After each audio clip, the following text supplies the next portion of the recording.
We have learned that this is the man who pulled the trigger. 35-year-old Kyle Gwadosik is a man wanted with a recent criminal past who led police on a chase before that gunfire erupted. Our team coverage of this tragedy continues tonight at 6. Kyle Mitchell is looking into the suspect and how the police community is honoring the deputy. But we begin with News 8's Heather Walker and her exclusive interview with the man who discovered that deputy shot in the head and who tried to help. The farmer says he was at home having a quiet night when he heard two loud bangs. It sounded like gunshots. One was a little more blunt, the last one, than what the first one was. This farmer wants to remain anonymous. He's been focusing on farming since the 60s, soy, corn, and livestock. But on Saturday night, he began playing detective. I was the first one to really visualize what had taken place. It certainly wasn't what he expected to find when he hopped into his vehicle to check it out. It all happened really quickly.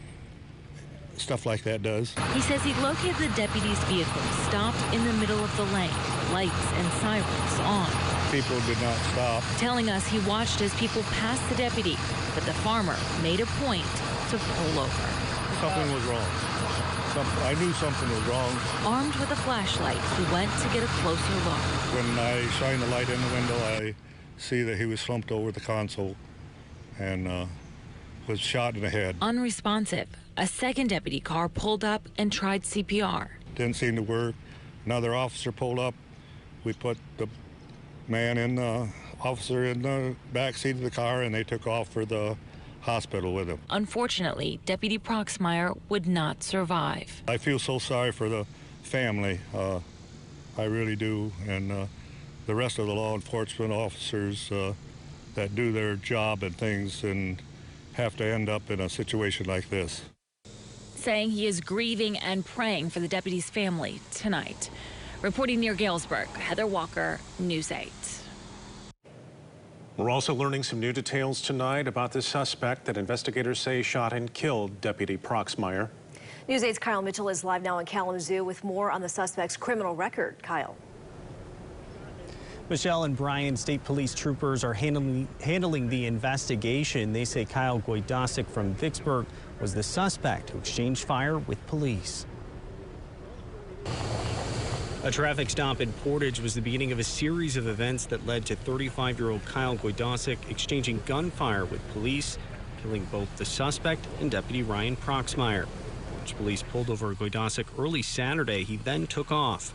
Kalamazoo County Sheriff's deputies later spotted his car near Galesburg at a gas station. News 8 has gone through court records showing Gwadosik's largely clean criminal record recently changed. He was charged with assaulting his father last year. Gwadosik had another arrest in June on meth and weapons charges. Most recently, he was scheduled for a competency exam. This is a tragic loss for the entire organization, as well as law enforcement in this whole community. Sheriff Richard Fuller spoke this afternoon for the first time since the shooting, standing with officers from local departments. A man who responded to trouble so others would not have to. He did so with dignity, honor, and respect. Tragically, his life was cut short this past weekend by the wicked actions of a criminal. He wouldn't speak the suspect's name, instead focusing on Deputy Proxmire and his service to the department and the people of Kalamazoo County. We will not forget how he loved his family and the community. We will not forget how he cared deeply for the people he served for and with. Other local departments have volunteered to cover calls for the sheriff's office today as they grieve the loss of their friend and colleague. Live in Kalamazoo, Kyle Mitchell, News 8. All right, thanks, Kyle, for that. And we talked with friends of Deputy Proxmire today as well. Eric Trombley told us that he first met Proxmire because the deputy always seemed to be on duty whenever he hit deer. The running joke turned into a strong friendship.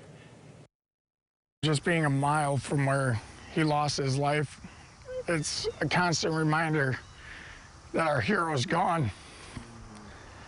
And we have many good deputies that work this area, but Ryan he had that special understanding of what we needed out of a deputy, and he was always professional. He knew how to approach each person, everybody individually, as a law enforcement officer, you have to understand the approach, and he could just approach everybody and just kind of blend with the entire crowd. And he knew he could always joke with me. And I'll tell you, that truck was it was a running joke between us, but it was a good friendship developed off of a professional level. I just want everybody to know that these interviews aren't about the individuals speaking. This is honoring a fallen hero. Somebody that cannot be replaced, or they're not a renewable resource. A life has a start date and an end date, and unfortunately we're mourning a loss right now. And you know, I just pray that the community comes together and embraces the family and gives them the strength to comprehend and overcome these trying times, because you know, we're mourning a friend, a deputy. The whole county's feeling it, but a family just lost their rock. And our newsroom continues to dig into this story as we learn more about the suspect involved and, of course, the deputy who lost his life. A day and time for a funeral hasn't been announced yet. Look for breaking news first at woodtv.com.